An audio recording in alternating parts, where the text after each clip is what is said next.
Thank you, Erin, and a warm welcome to everyone who has joined us here today. My name is Jian Yoon. I'm an associate consultant at Solemn Consulting in the Chicago market.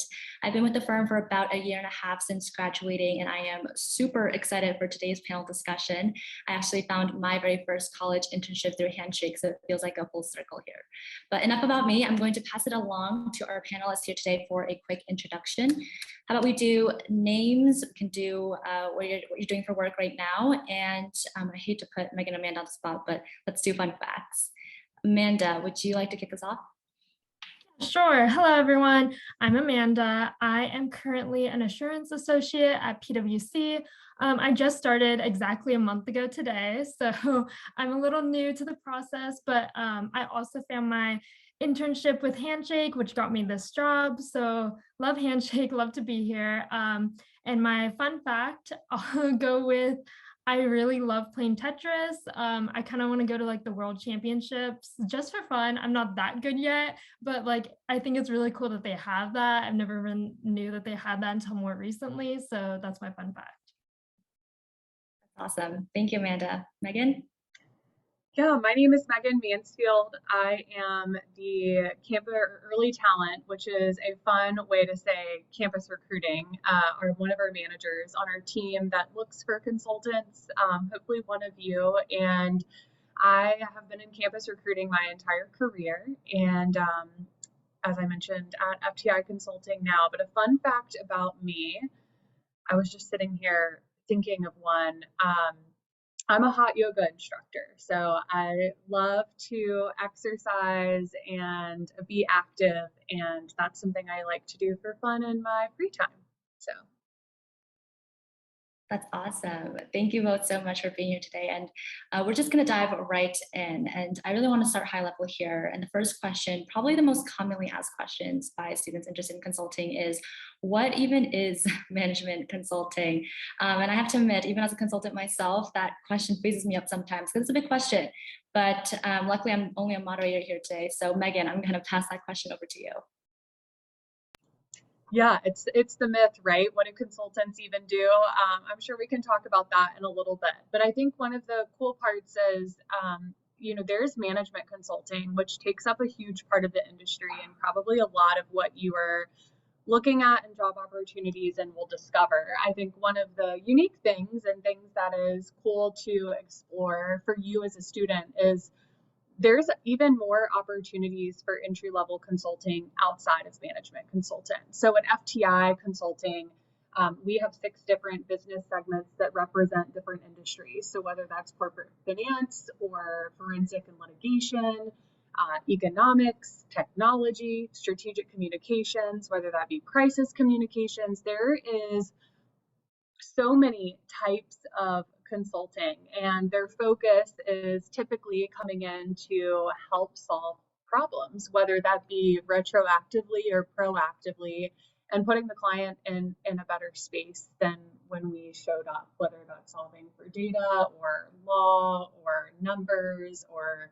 healthcare. We have a health solutions practice. So hopefully that paints a picture. I think, I can't describe exactly what management consulting is. We actually don't do that type of consulting at FTI, I think, which differentiates us. But we do have a crazy amount of different types of consulting, and that just gives you a little picture of that there. Yeah, no, Megan, that's a great point that consulting is such a broad industry, right? There's so many different kinds of consulting, and depending on the firm that you're at, the industries and the capabilities that you'll be working towards, it's very different. And I think that's a follow-up question for Amanda, because Amanda, you're in assurance, which is a very specific type of consulting at PwC. So can you speak a little bit more about the work that you do there? Yeah, so I'm working with the client, and we really just want to make sure that their financial statements are all good and everything makes sense for the investor, for the public. We don't want them to see anything that's like looks wonky, basically. And I think it's a great aspect to be in assurance at PwC because there's a lot of more specialized consulting areas at PwC where they only want to hire from assurance. So it's great to see like I've known, even though I've only been here a short time, I know about like 5 people who like got hired into way more specific fields from assurance. So it's great to see that like the backbone, you can really go anywhere and there's like so many different places to go. And it just matters like what your experiences and your networking and like who knows who and like where you want to go. You just talk to people and just let them know like, hey, like this is what I want to do in 5 years. And like everyone can help you like find a way to get there. That's great context. And Amanda, I want to ask you another follow-up question there. We talked a bit broadly about consulting, the different types of consulting that are out there. Can you speak a little bit more into your day-to-day roles and responsibilities? What does your calendar look like for someone who is interested in what you're doing right now? What can they expect? So I would say like working with the client directly. I actually haven't been on a client for too long, so I can't really say exactly what my day-to-day will be like, but just also working with your teammates. I'm in a team, so it just really like I'm looking for my senior and I'm just talking to them all the time, like working with them. I don't actually have to be in the office all the time, as you can probably tell right now. So it is nice though to go in person because it helps out like working in person is just easier when you're with another person. You can just easily like look at their screen and stuff like that. So it's just really like working with your team and helping them out in any way possible, at least from what I've seen so far. Yeah, absolutely. And I can speak from my experience as well. I would say, if 100% is the full capacity for a typical consultant, I want to say maybe 75, 80% are probably meetings, right? Client meetings, stakeholder meetings, meetings with your project team. And then you have about 20, 25% for those working sessions, those head down, putting the deck together, analyzing the data, planning the next, steer code, for example. So it's a lot of meetings, it's a lot of talking, it's a lot of leading, a lot of people skills as well. Megan, anything to add here? No, I think you're spot on. The day looks different and it depends upon what client you're typically working with and the team of people you're working with at the time. And the timelines fluctuate for different clients. You might be working on one client for the entire year and you might have a deadline for a smaller client for next week. And so you're constantly juggling different demands and on client calls and working with your team and then also evaluating and working on the deliverables needed to output your job. And I think that's one of the things that people really enjoy about consulting. And I'm sure, Amanda, you can attest to this as well. Every day looks slightly different. You're not coming in and it's like Groundhog Day all over and over again. So, yeah, that's all I would add there. Absolutely. Now, while we're on this topic, I do want to talk a little bit about work-life balance. So when I tell people that I'm in consulting, one of the first reactions that I get is, are you okay? Like, are you working 80 hours a week? And it's, it is an industry known for long hours, but let's talk about that. Amanda, what does your work-life balance look like so far? I know you've only been in it for about a month now, but can you tell us a little bit about how that's been for you, how you're juggling work-life balance outside of work? I am pleasantly surprised with the work-life balance, honestly. I think it's been really great for me. I haven't like had to do any crazy hours yet, but I will say that like I've been able to work from home, and if I want to go in, I can go in.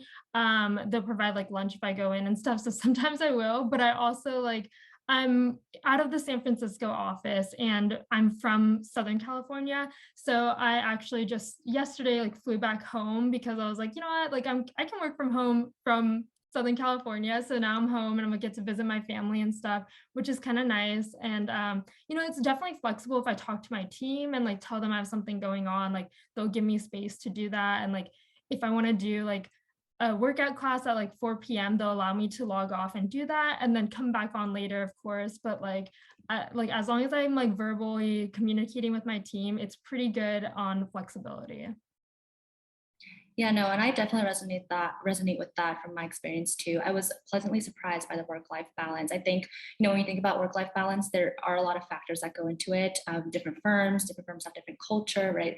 Some firms value work-life balance more than others. So I always encourage people, if you're interested in consulting and you're at a place where you're trying to decide which firm to choose, when you network with the people at those firms, ask them like, what is your work-life balance like, right? What's the culture around work-life balance like? Is it something that you all value? Where is it on the value scale, right? So have those kinds of conversations to get that insider information of what it's really like. And Megan, I want to ask the same question to you. I know you're more on the recruiting side of things, but you're definitely a part of a consulting firm. You have a lot of visibility into the work days of a consultant. So anything you can add here? One of the things that I want to add, just advice as you're going through the recruiting process, I think you're spot on of asking those questions of, do they value work-life balance? And I think sometimes when you're evaluating different companies and organizations where you want to work, the core values and the mission and vision, it's like, yeah, that's cheesy, who cares? But it really is it should be the guiding foundation of a company. And so it's really important to look at their core values and their mission, and do they value their people and put them first? And do they care that they have work-life balance? And I think that allows you to get into situations in the interview process or informal conversations when you can ask those questions. And I would encourage you to ask the question, what does work-life balance look like to you? Because I would imagine that if us three got on a conversation and we're talking about work-life balance, our perspective would be very different. Work-life balance to me, who maybe I'm a workhorse and I don't think work's that bad and I want to work all the time. And it's like, oh, I get to log off by like 6 every night and, do whatever. Amanda might be like, heck no, I want to go to my workout class. I want to be efficient and get it done. And that is not work-life balance to me. So I would encourage you to ask the questions that allows people to paint the picture for you of what that looks like in their day-to-day, so you can see, does that resonate with me? And do I feel like that's an environment where I'm going to be set up for success? Or would my personality or my skill set be set up for success in a different environment? And I don't think either one is right or wrong, right? That's what makes the world go around. We're all different people with unique skill sets. And there's places for all of us. It's just determining and seeing where you're going to thrive and be successful. I mean, I love that you touched on that. It is so true that work-life balance, depending on who you ask, is different. And, I was recently encouraged to think of work-life balance not as, how many hours are you working? How many hours are you not working? But it's deeper than that. It's a question of how you think about life at work and how you think about work at life, right? It's a balance. You're never doing one over the other. It's not this black and white, turn on, turn off, but it's this broader, almost philosophical question of what does that mean to you and what kind of version of it you want for yourself. And it's really important to find a firm that will hold those values to you, right? So kind of going back to what Megan said, make sure you're having those kinds of conversations when you're networking. Make sure you have those answers before you choose a firm. But let's shift gears here just a little bit and talk about backgrounds and skills. So Megan, I'm going to ask you this question from a recruiting perspective, right? What are some of those hard and soft skills that you're looking for in candidates when it comes to consulting? Absolutely. One, I think that you have to have a pretty solid technical foundation, right? That's what you're getting from your college classes. You have to be able to take those skills that you learned and the reasoning and math and all the different classes that you took and be able to apply them to future application at your job.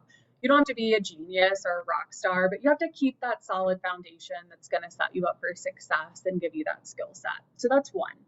And then two, I think a strong sense of professionalism is really important. Oftentimes when you're interviewing with a company, especially when we're talking about consulting, which is professional services, the consulting firm's capital is their people and their ability to make an impact on other people's business. And so they're thinking in their mind, can I put this person and this candidate in front of a client and they represent the company that I'm working for well?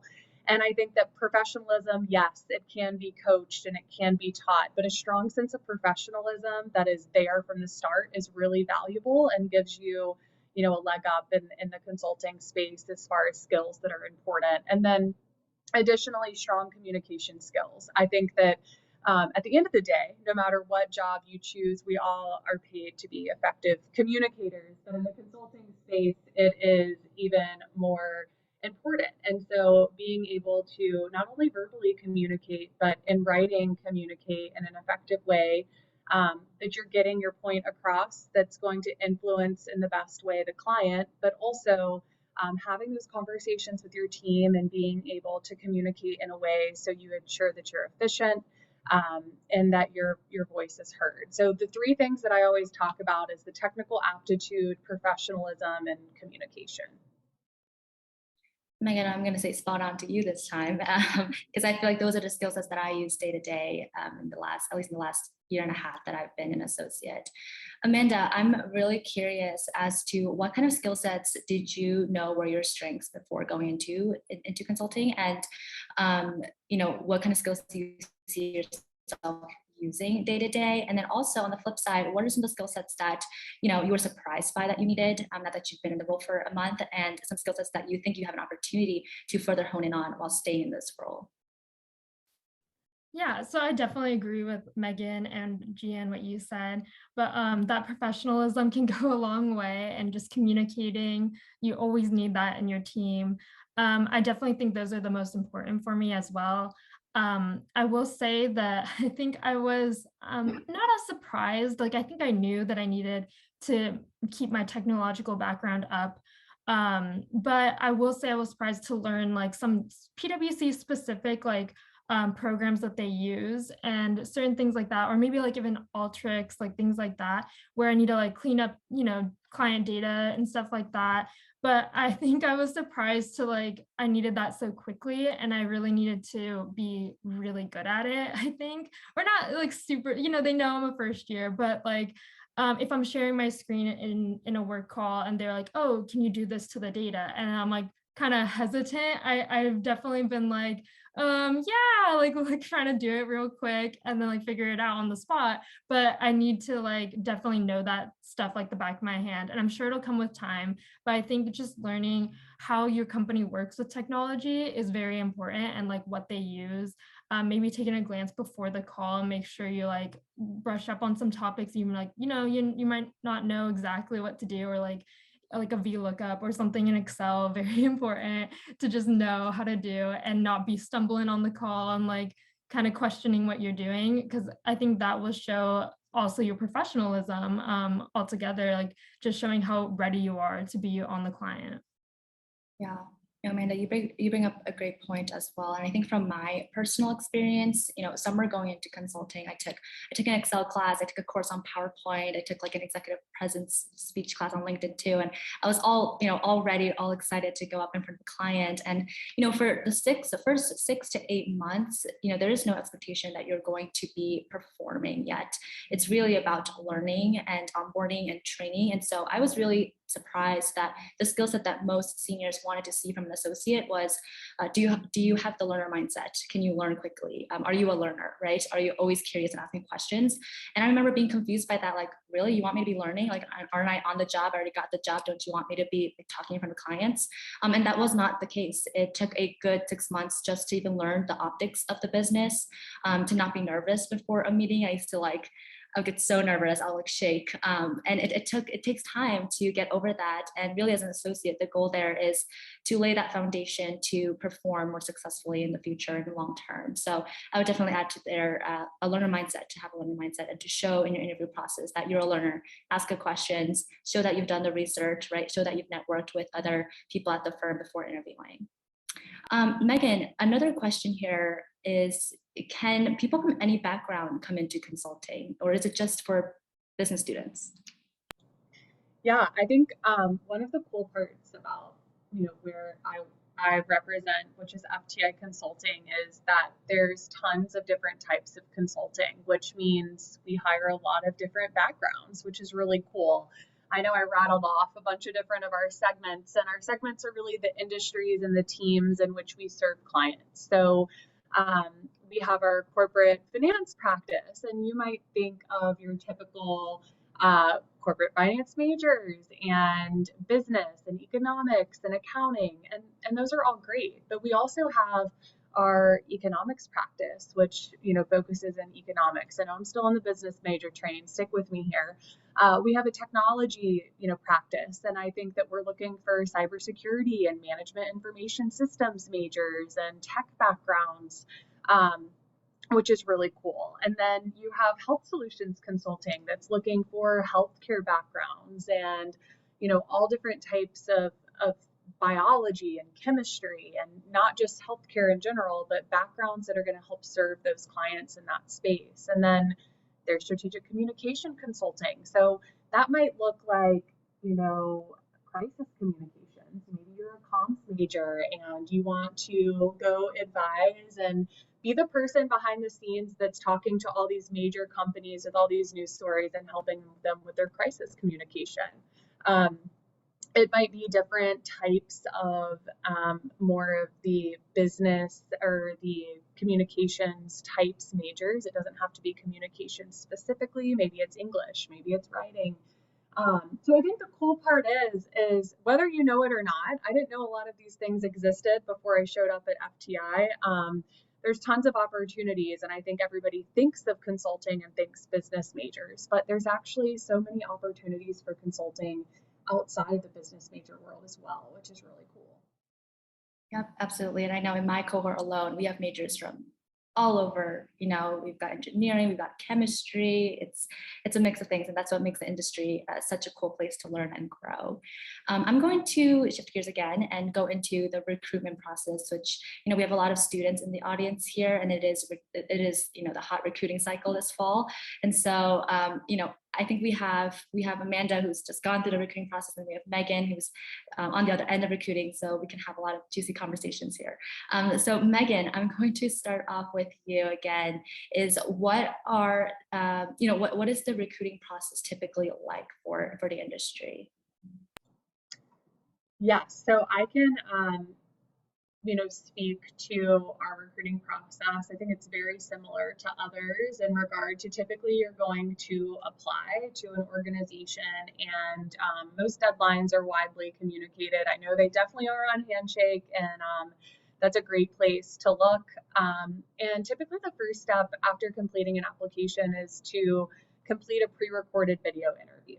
And I know that those can be really daunting and scary. And I know like PwC, different firms use different platforms, but that's typically the first step. And I would just encourage you as a student to be relaxed and be yourself and pretend, maybe even have somebody sit on the other side of the screen while you're talking, so you feel like you're talking to somebody and not just a blank computer screen. I know that can be the most nerve-wracking step of the process, but if moving forward from there, typically you're doing a first round interview with a member of the team that you're going to be interviewing with, and they're typically 45 minutes long. And since COVID, a lot of people are doing those virtually. You might have on-campus interviews, but the majority of those are virtual. And then if moving forward from there, our final step is what we call our big interview super day. And we have given students the opportunity to come in person this year. And typically that is encompassing of a couple of interviews. It might be a behavioral, a technical. There's typically a case study associated with that final round interview. And from there, the teams are deciding whether we should move forward with an offer, or not. So I think that it's typically a three-step process. I know in the heightened season of things being more competitive, competitors and businesses across the board have tried to condense their process as much as possible. So it really is 2 interview days with an organization plus the pre-recorded video interview. That's really helpful. Amanda, I'm curious as to what your recruiting interview process looked like at PwC. Yeah, so I think mine was definitely a little different. I was also during the COVID year because I interviewed for an internship, and then immediately from the internship, I got the job offer. So mine was just some Zoom interviews, actually. I think on Google Meet we used, I had a few, one with a partner and then one with like a manager. And we just kind of like talked, and it was more behavioral at that point. I think that was interesting because it was like the first time being on Zoom kind of thing, and everyone was just kind of like new to the process. So I do think it'll be different now going in person. I think it'll probably be better because I think you'd be more personable in person than over a camera. I just do remember practicing a lot. I used like, I think it was called like Big Interview or something that all students or like most students can have access through their university. And I remember practicing a lot on camera, and just like, since I knew that was going to be the format, that's what I focused most on. I definitely networked a lot throughout the recruiting process. I went to some Handshake events, and that's how I met like the recruiter. And then I asked the recruiter for like more coffee chats. And I really think like networking helped a lot for me, because as soon as I got my name in there, like they definitely like knew who I was. They were like, oh, this person's cool. Like she's nice to, I want to work with her, kind of thing. And I think I remember some statistic. I probably don't know the number exactly, but I remember PwC said that like 60% of their like new hires are from like a networking process. So like as long as you've talked to someone and they like remember your name kind of thing, like it just gets you so much further ahead kind of thing in the interview process. I can say that is true from a recruiting perspective. The more time you see a candidate's name and have the opportunity to meet with them, see them join virtual, sessions that we host, I think human nature, you start seeing that name and recognizing it. And it's helpful as you're going through the selection processes. It's something that makes you stick out. So you were spot on there, Amanda. I love the different perspectives that we have in this panel. I can share that from my experience, especially for management consulting. The biggest, probably most important part of your interview process is going to be the casing. I remember when I was going through my interview recruiting cycle, I had so many people tell me so many different things, like blow your background, don't blow your background, wear pink to be memorable, wear black to look professional. Or I had someone say, do the interview, like pick an interview slot before lunch so they're not hangry before, during the interview. So many different tips and tricks. And I think from my experience, like looking back, the final question that the decision makers are trying to ask is, one, does this candidate fit in with our firm? And two, is this candidate someone that we can put in front of clients to solve complex business problems? And so it really narrows down to those two. And on that second piece of, can we trust this candidate to speak in front of a client and solve these complex business problems? That's, casing is the opportunity to prove that. They're testing for your professionalism, they're testing for your quick math skills, they're seeing if you'll reach a solution in 30 to 45 minute time frame. So I remember spending a lot of my time a little bit too distracted about what am I going to wear? Am I going to blur my background? I don't know. But in hindsight, I wish I could have taken more time to focus on that casing portion. So I definitely want to share that and be fully transparent here with the audience. I know we're almost hitting, the 1:30 mark here. I do have some final questions that I want to ask. Megan, is there any myth about the industry that, you hear that you want to break for us and say that that's a myth? Here's the truth. I joked at the beginning of the session. I feel like there's this black hole in jokes. People are always like, do consultants actually do anything? Like, what do they do? And I, always laugh and think it's really funny because I do think it's this mystery. I also think that when you're serving really high profile clients, a lot of times you have to sign non-disclosures and you don't get to share that you're doing these like really cool projects and what you're doing.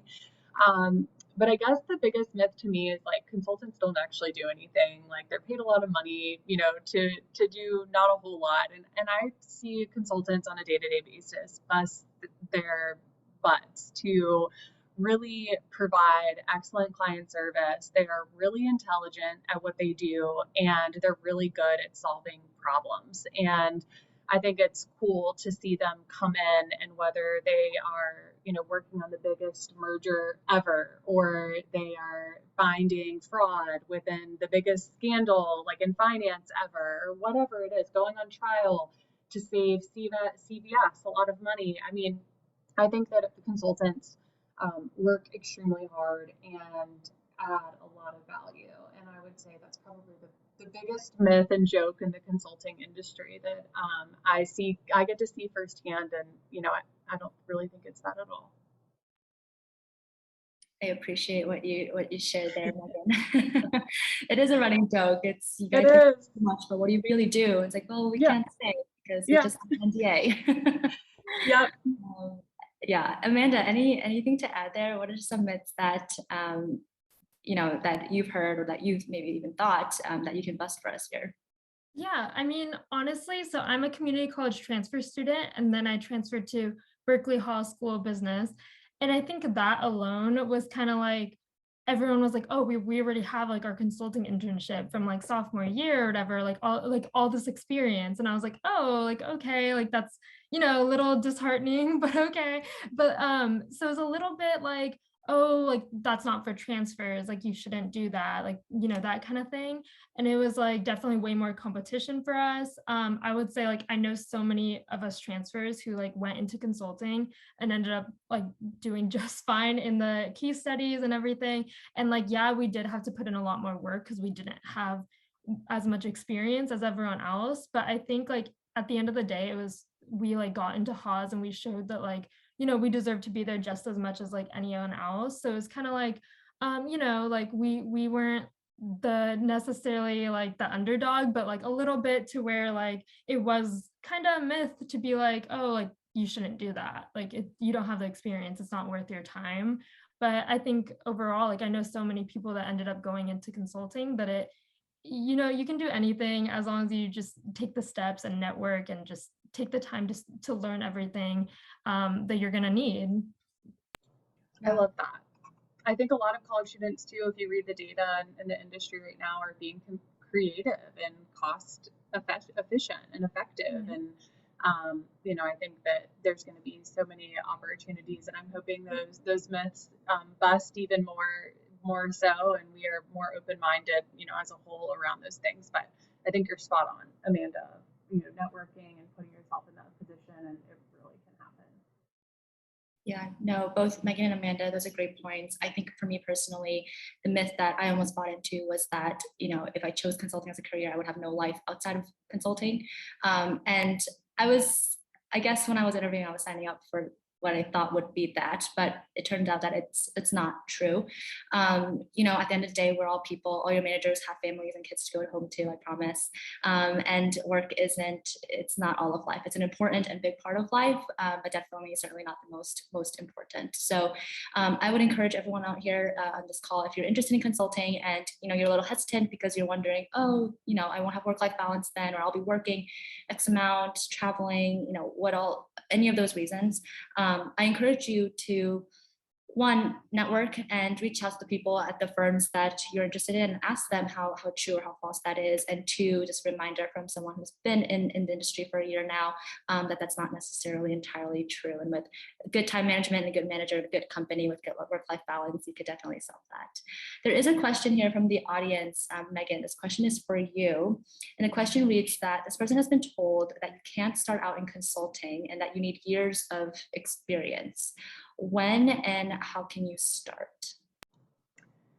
Well, you can start as an intern. I think that a lot of professional services firms, whether that's one of the big four or other consulting firms or even FTI, we have an internship, and our goal with our internship is to use that as a recruiting tool. One, for the candidate and the intern to see, is this a place that I feel like is going to be a great place to start my career? And then for FTI to evaluate, is this an intern that we feel like would be successful and are showing indicators of future success? And so a lot of times the internship is the best place to start. Most firms and companies and organizations that are talent planning appropriately are going and trying to find enough interns that they hopefully will get to convert them, because it's a really long interview process. They're confident in who they're selecting for their full-time consultants.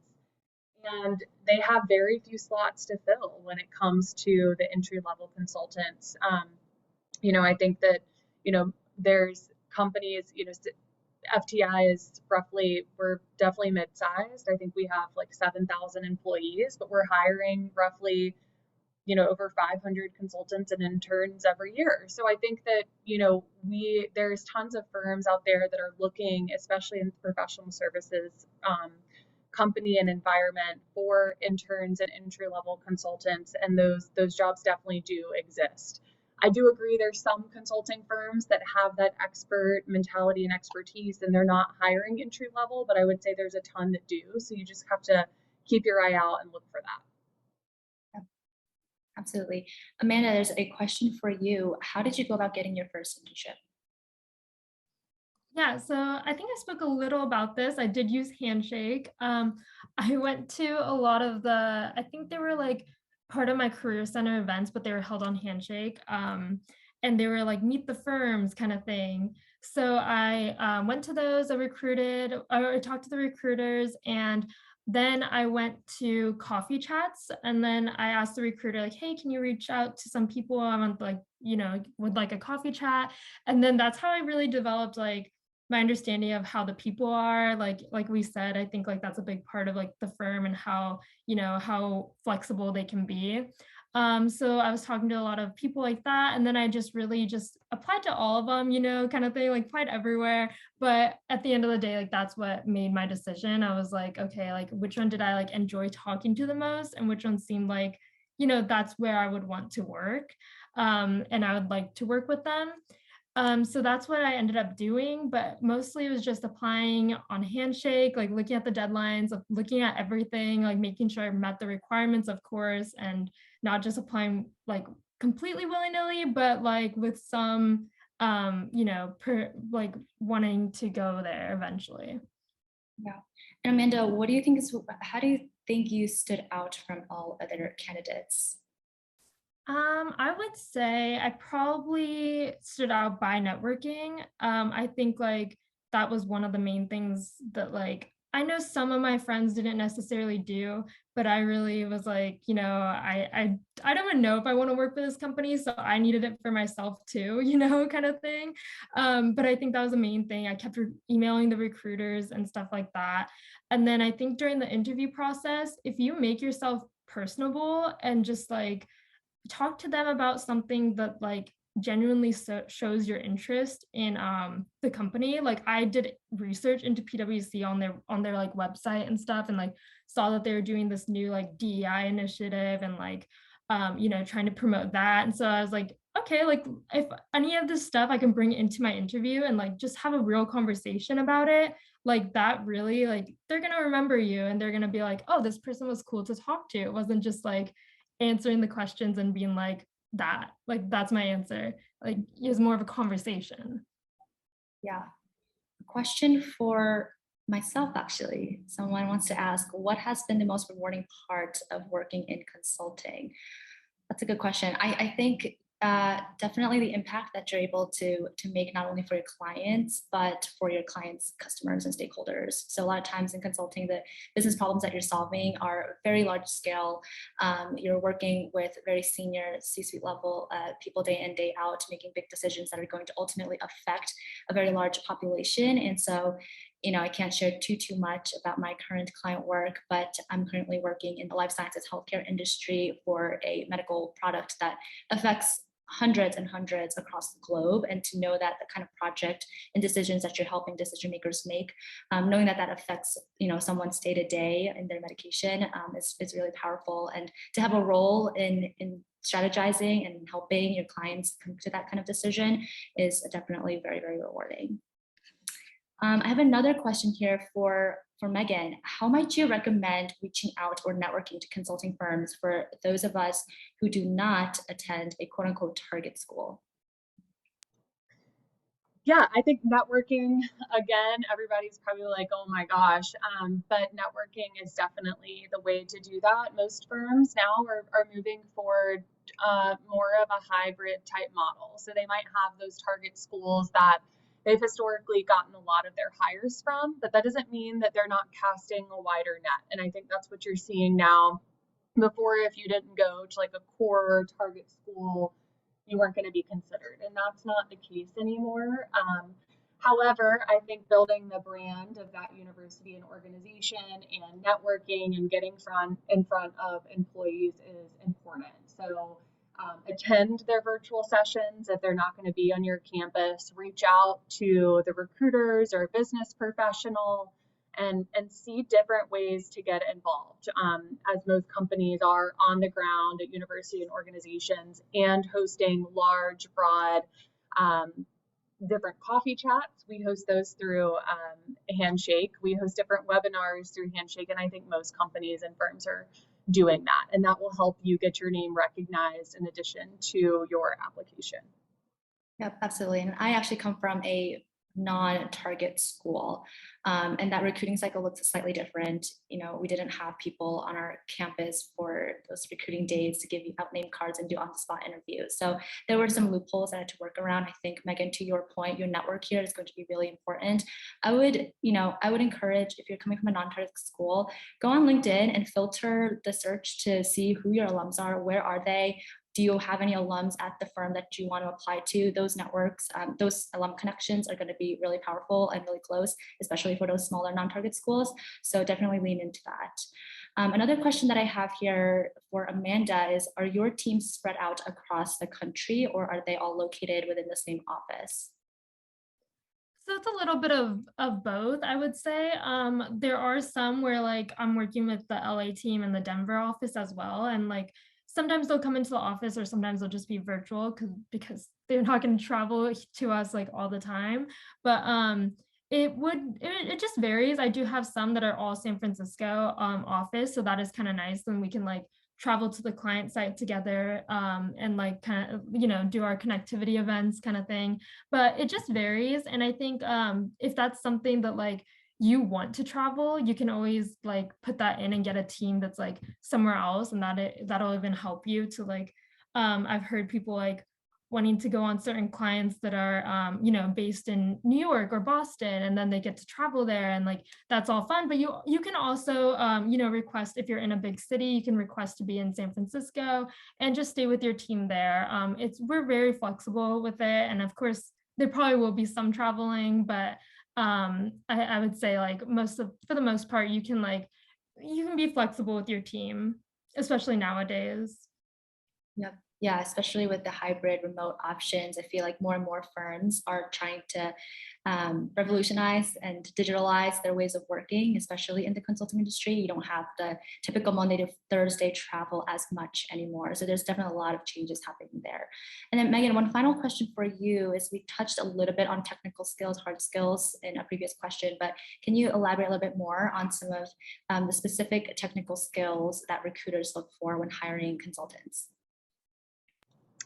Yeah, I would say the majority of the technical questions you're going to get are going to be when you move to the final stages of the interview process. So you're typically with the decision maker or a member of the team that's been deemed to conduct all of the technical interviews or the case studies, and they're going to ask you questions that pertain to your background and pertain to the work that you could be doing in the future. So me as a recruiter, and especially all the technical aspects we have to all of our different jobs, I can't give you that in depth, but I don't think that it would be anything wildly different or non-reflective of the work and the studies that you have been doing in school. And they're typically really mindful of that when asking questions. So just touch up on things you've been learning in school and know that you should be prepared. And to add on to that, some firms lean in on specific technology tools more than other firms. For example, at Solemn, we're huge on, Microsoft, Tableau, Salesforce is really big. So go on, the firm's website, look at some of their capabilities, look at some of the technology tools that they use, read some of their case studies and see what technology tools that they're using. And that could also help you glean some insight into what kind of technical skills that they may be looking for. Now we're almost close up on time here. So I want to ask one final question to both Megan and Amanda here.